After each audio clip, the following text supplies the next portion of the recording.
So, going to be interviewing a couple people from Noxcrew. Two of my favorites, but don't tell Noxide and Joe.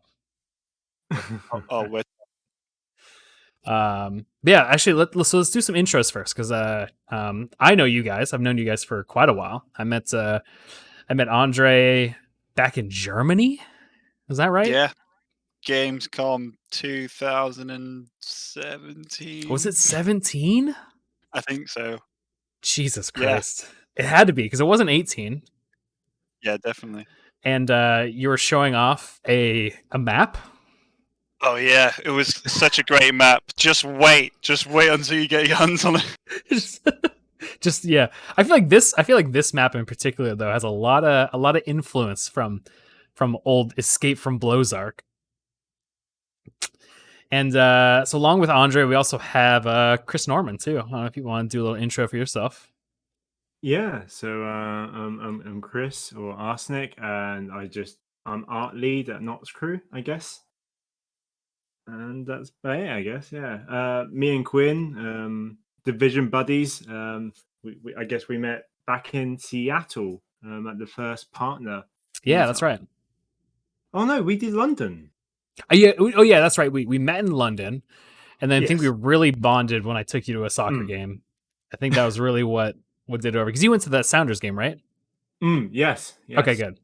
I was gonna say I'd be really embarrassed if you like weren't a part of that, but I was like almost positive that the entire Noxcrew team and I think Imagiverse and Jig was with us when we did that. Yes. Yeah. But art lead, that's a good title. I like it. And then Andre, what do you do for Noxcrew? Yeah, I forgot to say that bit. Yeah, my official title is the game writer, but writer works as well. Nice. Just So then, how long you guys? So I know Andre, you've probably been on Noxcrew for a little while, considering that Stefan's your brother. But how long have you guys been ages, on the mate. team? Well, I was on and off from pretty much the inception of it, but I only really started taking it seriously, I think around 2014, maybe 13. Okay. Chris is like a long time. I player as well. am. So according to the YouTubes, I joined in early September 2012. So coming up to 8 years. Damn, dude. What are you gonna do for your 8-year anniversary? The same thing I did for my 7th. Forget about it and like go, oh, that was the 7th last week. Oh, yeah, that's a thing. Hey, man. Probably not too much.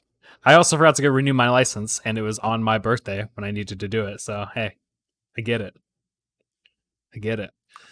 So, did you guys do anything before like Minecraft, or is this kind of like has this been your kind of your job for a while?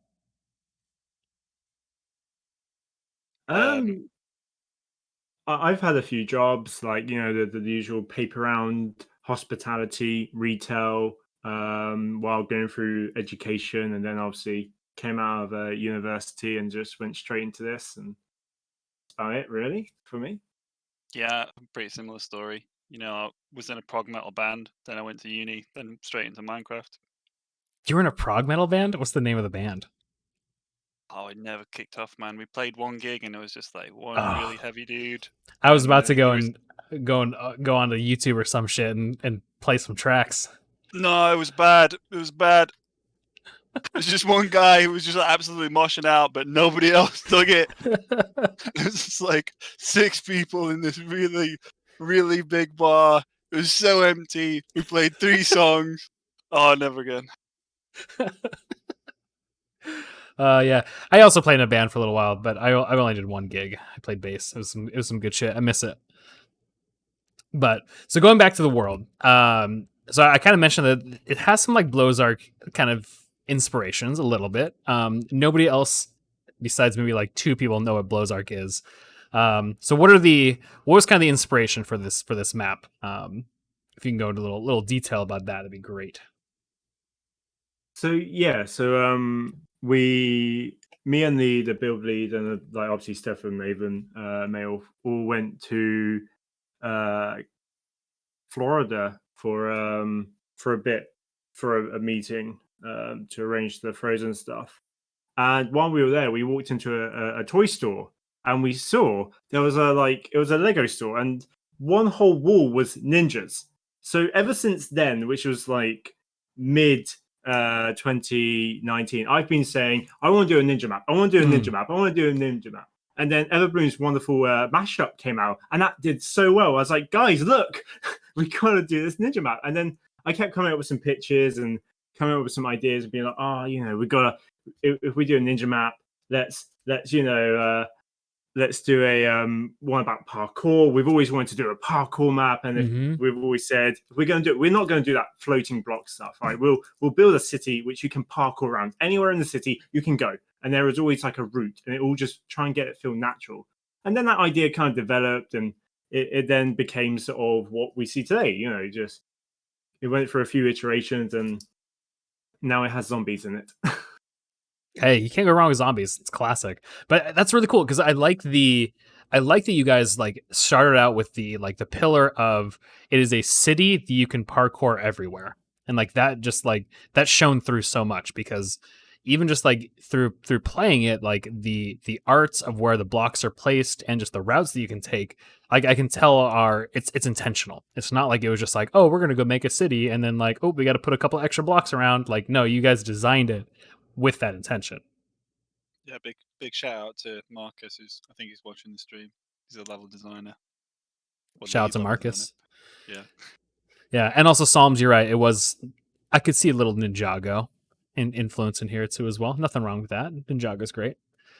But I mean that was the coolest part. Like I mean, so maybe Arsene, maybe we can go into some more kind of like explanation around like the placement of like the yellow cubes and stuff like that, of like using color to like actually like kind of more subconsciously tell the player where they can go. Was that like I'm assuming that's intentional, but kind of where did that come along in the design?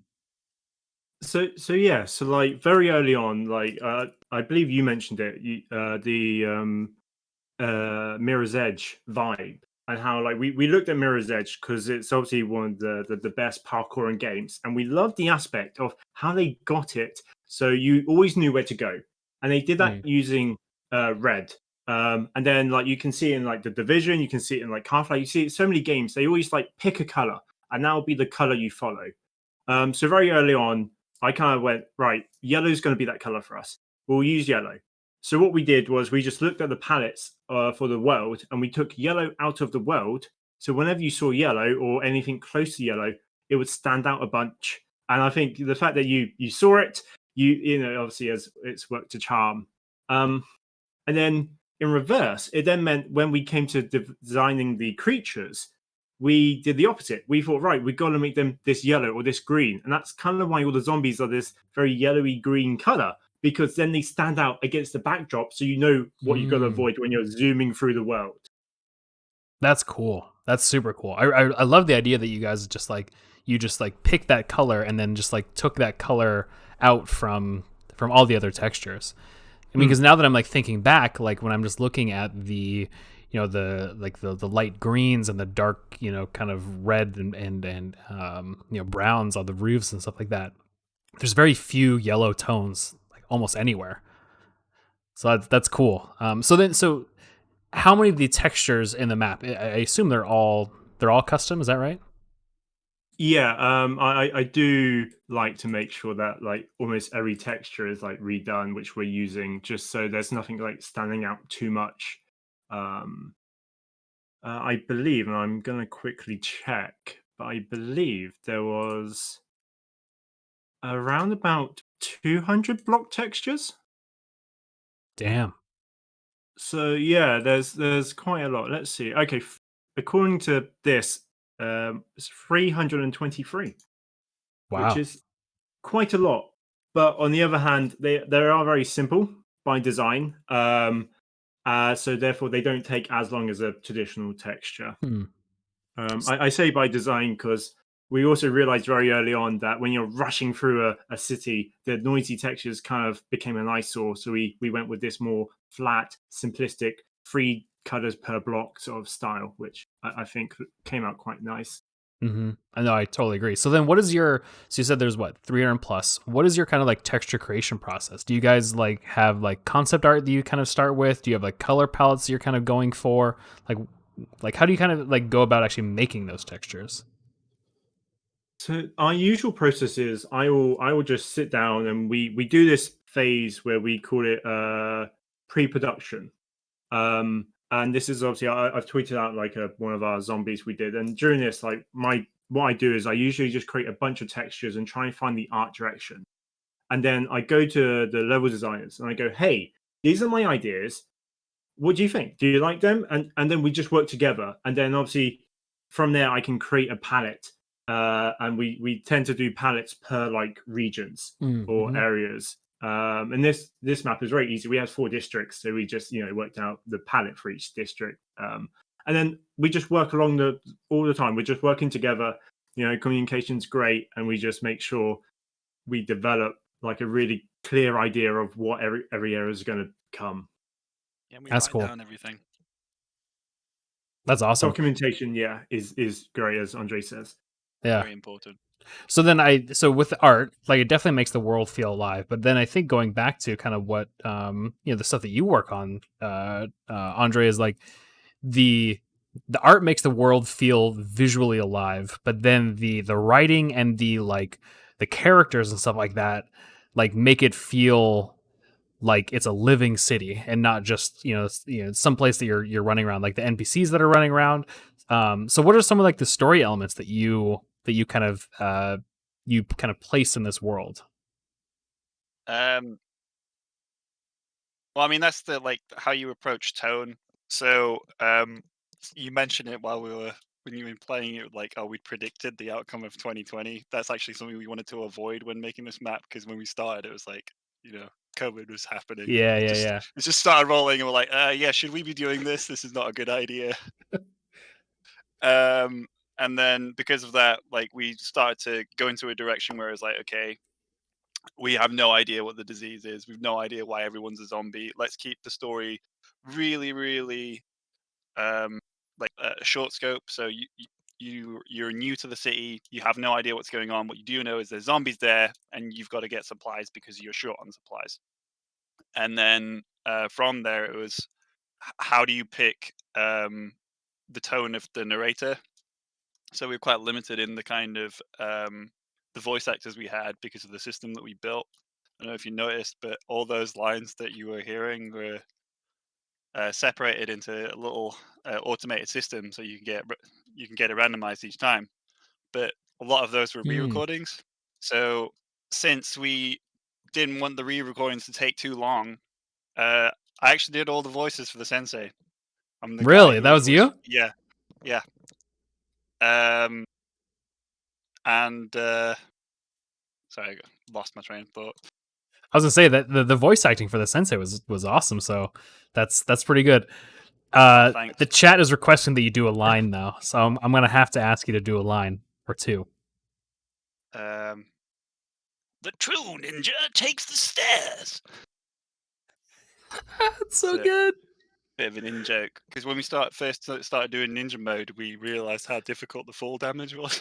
Uh huh. So we were trying to rush the missions. We would always take the stairs, You know? never jump up.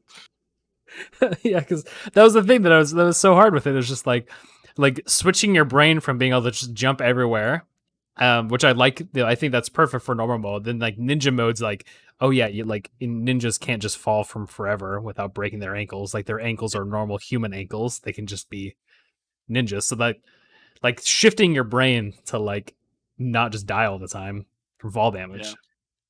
So then That and Jiggerboff has a question then as a follow up to that. What's your favorite line of dialogue? And I'll ask you, and then I'll also ask Chris. oh god, probably the door joke. Which one's that? Like, it's right at the beginning. Sort of forgotten how much I liked it because when we were playtesting it, we played through it so many times and we just run through the tutorial as fast as possible just to make sure that if we were speedrunning it, could we break it? Mm-hmm. But it's the one where all 4 of you are waiting. It's just after, so you fall out into the tutorial, you move to the left through a little archway, and then you're waiting in front of a door, and he says, "Quick tip: they're all locked." Oh, You're yeah, waiting in yeah, front of the door. yeah. Some kind of that was insight. the piece that I was like roasting you guys about, because I was like, how come all these doors are locked? And then Avondale's just like, you idiot, he said the doors were locked, like it's canon. So Part of the story. that's good shit. What about you, Chris? So mine's actually happens a bit after, but you guys didn't hear it. It's we have the fish statue, and the senpai tells you go right, but if you go forward or left, he actually berates you and like tells you off for not following simple instructions. And it's just a nice bit of line, because when you first do it, I had no idea, and then I just have like this senpai saying, "Why are you going the wrong way? Do you not know left?" It's like, stop! I'm just testing. Yeah, it's wonderful. That's so good. Did you leave I that love that. in the game by chance? Yes. Yeah, so if Yeah. you reload the map, if you go the wrong way, yeah. Yep, I got that one. Oh, you got that line? I totally did. Yep, because I totally went the wrong way. Yeah, the tutorial was great fun to do, because we tried to set it up. We wanted to force everyone through it, so every single action that you did, we had to do like a separate action for players that came later. So you must have got like a bunch of the late messages. Oh, that's true. Yeah. I like that you guys set up like that though, because it just makes it feel. I mean, I don't know. Like, I think one of the things that is impressive with the content that you guys make is that there is so much attention to the like just gameplay detail of how. I mean, just look at modern games. You know, there's a lot of like tutorial and like accessibility. Like, I was just playing the new Tony Hawk, for example, and there were so many like options that I could turn on, and like the way the dialogue was set up was so much easier to understand for anybody. And I think that's one of the things that you guys do a lot with your maps, is that you're setting up these tutorials and things like that that are just easy to get through and easy to understand, and then they teach you how to actually play the game, and then you spice it up with all these like cool like special lines and things like that. It's just, I don't know, it's really impressive. Thank you. So going back to the audio, how many team members did voice lines? Ooh. 'Cause I know you did one. I know Clint's in there. I'm in there. Who'd you voice? Well, take a guess. Was it Shady Jim? No. Oh. I voice one of the survivors, the runners. Sorry, I said they're now called. The Robo one is the one I voiced. So it's heavily voice modified. So it doesn't sound at all like me, but so there's probably a little British accent on there. I'm sure. That's cool. About 7 or 8 in total, because I heard Harry. Yeah, Noxus is in it. She's Speedy. You were right about Maywolf. He was Madman. Mm-hmm. Chris was obviously the Robo Ninja. Then we had Jake did a lot of the zombie sounds. Lauren did some zombie sounds as well. Yeah, Avon's in there as well. He's talking about tuna. Yeah. I think Stefan's in there. Maybe Marius. There's quite a few, because like everybody pitched in towards the end to do the survivor lines, is what we call them. So that all the NPCs are running around the base. Oh, just okay. Sort of spouting off nonsense. Yeah, everybody pitches in. I love that. That's super cool. So then I imagine all the audio, like the sound effects and stuff like that was all done in-house too as well. Yeah, all the audio and the music. Music's done by Isaac, and the sounds for this map was mostly done by Ollie. So Stefan's taking a step back from that. Yeah, and he's off doing bigger and better things with MCC, just leaving you guys all to your own devices, huh? Yeah, and look how better we are now. It's amazing. You're like shipping a map every month and not every 3 months. It's insane. Yeah, it's so crazy. What can happen when the death grip of creative is let go, maybe a little bit. Yeah. No, I'm just fucking with you guys. So how many people? So my last question. How Well, no, actually, no. I guess I have the answer to this because I was gonna say how many people contributed to the project, but I went through the credits and it was like 18, right? Something around there. Maybe a little more I than that. think it's about 22, 25. Okay. But yeah, there's a fair amount of people now, which is great. Yeah. I mean, it's just so cool how your guys' team has grown and just kept the secret sauce that you guys kind of have, which is really cool. Chris, Greg, Helen, do you guys have any questions? And then chat. If you have any questions, feel free to tap us in. We got a few more minutes, and then I'll let these guys go. Did you already ask Jig's question? Oh, yes, you did. Duh, that was the favorite line of dialogue. Sorry, I can read, I promise. I have a question. So one of the cool things I noticed was the clotheslines. Did you guys do that with fences? No, so they are done with glass panes, but they're actually using one glass pane, and we use the feature to have randomized textures to do. I think it's 7 different pieces of clothing. So they're so yeah, so that's kind of how they work. I definitely noticed that, and I was like, these are really, really cool.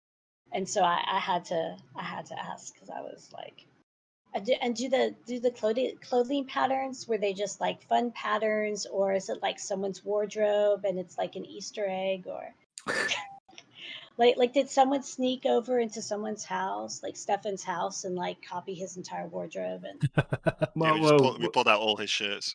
we well, actually, yeah. To be honest, we did it first, but it turned out they were all pink, and we were like, "Hang on, Stefan, why is all your shirts pink?" And then we remembered he doesn't know how to do washing and mix his colors. It's awful. But no, yeah, they're just random things. I think, just like colorful, bright, just add a bit of color to the world. Not really based off anyone's wardrobe, I don't believe.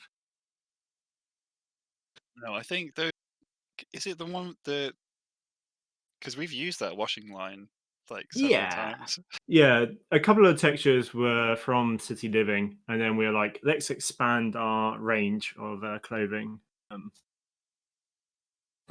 That's cool. So we got a couple new questions from chat. Psalms Bazaar says, "What are your This is a great question. I like this question a lot.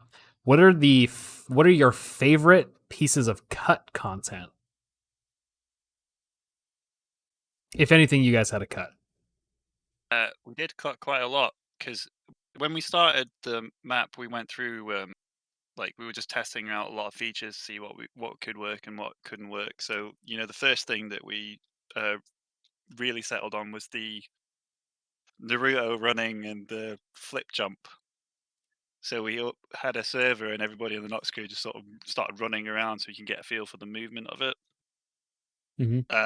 So like all the weapons that you were using went through a similar process. And one of the ones that never made it was, so you use the Grunt Love Flare.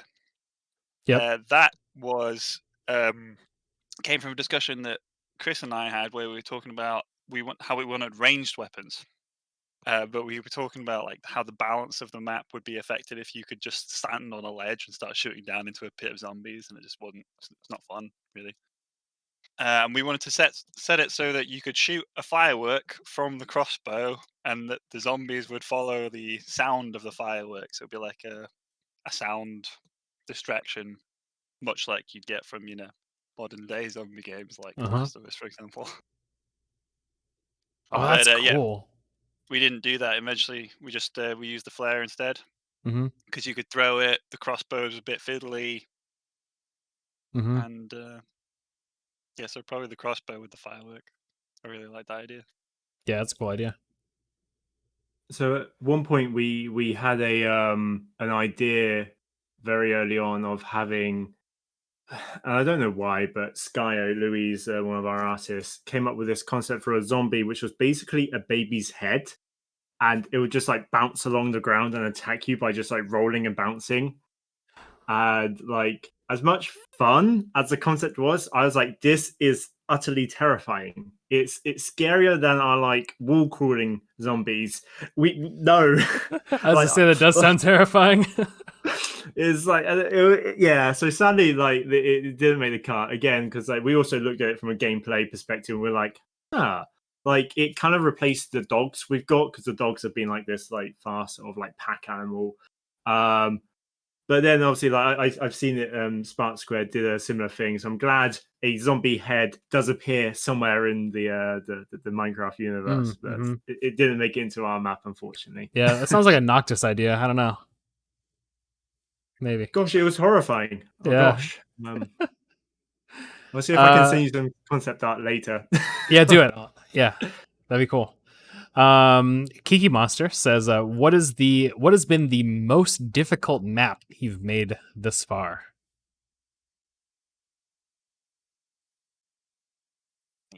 Ooh. Yeah. I think for me, the Destructobot had a lot of unseen issues from almost everywhere. Destructobot versus dinosaurs, because we're effectively taking a gameplay system which is just basically fun in Minecraft, the TNT, and then we're trying to like make it more gameplay-esque. And then we have areas where we don't want the TNT to blow up, and we have areas where, and then like obviously when you're inside the Destructobot, which I thought was a great idea. I was like, wow, this is going to look good. Kids, you drive inside. But no, apparently being an entity inside another entity causes so many issues. So there's so many just like things we had to like work around to work in it, just to... and we finally got there in the end, but it was a lot of sort of like sitting there think, right, how do we get around this? What can we change? What can we do? But it's part of the fun of making the maps. But yeah, that was one of the more difficult ones we've faced from a technical side. I thought you were going to answer just the original Destructobot, because I was going to say that also probably had to be a nightmare of a technical challenge doing Bedrock content in 2017. Yeah, going into the unknown is definitely difficult. Who are you, Andre? Anything in particular that's been pretty difficult for you? Well, I mean, for me personally, it usually comes to the limitations of like what you're writing and how you can deliver the content. And like the most demanding pieces of the content. I mean, initially I'd say Blowzark, but like I can't really talk about Blowzark because it's not been released. How many scripts have you written for that? Oh, loads. That's gonna be the map that never ships. Yeah, I mean, I'm still nagging them about it. Like every meeting, but I want it. I want it so much. I want to play it. So do I. It's my best work. But following that, like I'd actually say this map, because when it came to doing the mission debriefs, like I was kind of restricted to sort of second gaps within the slots. So you would get the hello greeting, you'd get the mission, then the location, and then the directions. And within those sections, I think the directions had to be the same length, and so did the hellos. So I had to make sure that whatever I was writing, whatever the directions were, all had to fit within a certain slot. So when it came to recording the voices as well, it was like, oh, I'm hitting 8 seconds now. I've got to slow down. Yeah, trying to work around those restrictions definitely can be tricky. I think that's where the difficulty comes from working on any project. Limitations that you have and what you use to get around them. For sure. I mean, I always I've done some like game design teaching when I was going through school, for like junior high and like high school students, and that was always some of the most interesting projects. Was giving them things that were, you have to go build something cool, but given a lot of constraints. And I always feel like a lot of creativity comes from those kinds of challenges, where you have to go and figure out ways to solve things that are just out of the box or unordinary, and that leads to some breakthrough that makes some cool game mechanic or something like that. Absolutely. All right, I'm gonna do. We got 3 back-to-back technical questions from Sky. So here we go. How did you align the handheld map with the build? Did you move the build in Java so it's aligned with the map regions, or some other way? I believe you can actually move the location within a program. I'm not sure. This is something Melf Clint does, but you can apparently realign it in maybe MC Tool Chest. I don't know. So thankfully, we didn't have to. Shout out to the amazing work Melf does, which no one sees. Yeah. Nor does he want anybody to see. He's just like a secretive person. I love it. Let's see. The jump height and fall damage are behavior changes, right? Can you do that in increments of half blocks? Do you know? I don't know. I know that you can fall 96 blocks and still survive. Fun fact. But like I imagine if maybe it takes individual amounts. Like you just have to play around with it. I imagine. If Avon is around, he'd probably be able to answer that Yeah. question. I would hazard a guess at yes, but don't take my word for it. Gotcha. And then the last question, the last technical one from Sky is I feel like the cars have a complex hitbox. Are they made of two entities or are they kind of barrier blocks overlapping entities? So yeah, so one of the things we very early on realized we wanted to have vehicles, but you could jump on the vehicles. So what we did, rather than like playing around with like stackable behavior components, we literally just, as I said, put barrier blocks and made a model pixel per pixel perfect to the size of the barrier blocks. So it looks like it's fully entity size. Oh, that's cool. Yeah. Smoke and mirrors. That's pretty sweet. I like that a lot. Is Antlia? Is that a Noxcrew person or is that just somebody else? Yes, he's the build lead. Yeah. Okay, cool. They answered barriers, but I wanted to ask the question too as well. But well, very cool. If there's any other questions in chat, or else that was great talking to you guys. I love kind of getting the different perspective, like from a writer and an artist kind of perspective. It's kind of cool because sometimes we just get like builders or redstone people, so it's good to hear from the other people that go into making a an expansive project like this. Thanks, man. I like the title, Other People. Feels like a Netflix series, you know what I mean? Yeah. All right, last question before I let you go and sign off the stream. Pineapple on pizza, yes or no? Context is king. Depends. Like if it's going near meat, no, get that away from meat. But if we're going like sweet corn, pineapple, going for a bit of a tropical thing, I'm totally down for that, right? Like add some taste, some flavor to it. Cool, All right. Yeah, I'm just gonna say yeah, but like that's not kosher. No, I feel like you guys. Oh, it's okay. I recently learned what kosher is, so now I'm judging all the food by kosher. I know this. That's not the answer that I was looking for because that's my wife asking. And pineapple on pizza is an abomination, and it shouldn't be allowed. I think you just need to be open to the possibility of change. Jeez. Maybe you're right. Maybe you're right. It's alliterative. Pineapple pizza. Yeah. They're meant to be together. I mean, I could get down. I'm not like a Canadian bacon pineapple pizza, like the classic Hawaiian pizza. I'm not a fan, but I do like a barbecue chicken with pineapple, like that. I can get behind a little bit. Yeah. Like that's not too bad. Yeah. But I should tell you about the pizza I had just this week from Mod Pizza because it shouts was to Mod after your Pizza. birthday. It was after your birthday stream because you got me wanting Mod Pizza, and I had pineapple, olives, green peppers, and artichoke hearts. Ooh. And that was my pizza. It's actually very good and then I had like the pesto drizzle because the pineapple just brings just a slight touch of sweetness that cancels out the saltiness of the olives. Oh, it was amazing.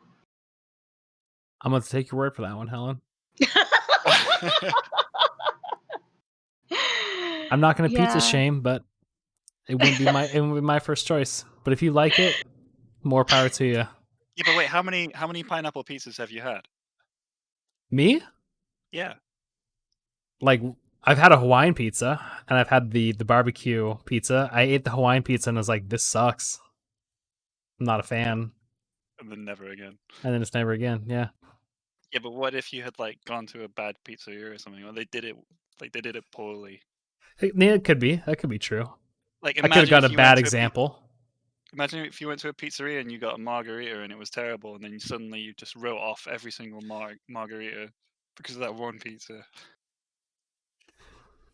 Don't make me like pineapple on my pizza. It's a conspiracy, Quinn. I know. All right, Can't avoid it. Andre, Chris, thank you very much. I love talking with you guys, and hopefully I get to see you soon. We're gonna try and do a partner meetup sometime next year. That's the goal. And it's been a little bit too long since I've hung out with you guys, so Yeah, man, for real. Thanks for It having was us. good. of course I'm sure it's like what 2 a.m. over there, 3 a.m. So it's probably bedtime. 1:10. It's It's Oh, it's not good. that late. Okay, maybe I did my math wrong in my head. Oh, yeah. Sorry, I did do my math wrong. Don't worry, we did it wrong as well. That's not too bad then. So, all right, friends, I'm gonna hop off Discord, sign up the stream. Thank you very much, and I'll be playing some more Noxcrew stuff when it comes out. Have a good one. Thank All you. right, see ya. Ah, chat. Two of my favorite people from Noxcrew right there. Two of my favorite people. 2017 Gamescom was a fantastic time. Had Blockception showing off like Kingdom Rush or something like that. Something along those lines. And then Blowzark. And it was pretty awesome because little story time, I guess, is when we were Piffers. See you later. Thanks for joining in. It's been too long for you as well. But anyways, so we were playing these maps, right? And then some of the German-speaking helpers came and helped us translate the maps, which was pretty awesome, so that the kids playing it could actually like read the subtitles in German, which was pretty awesome.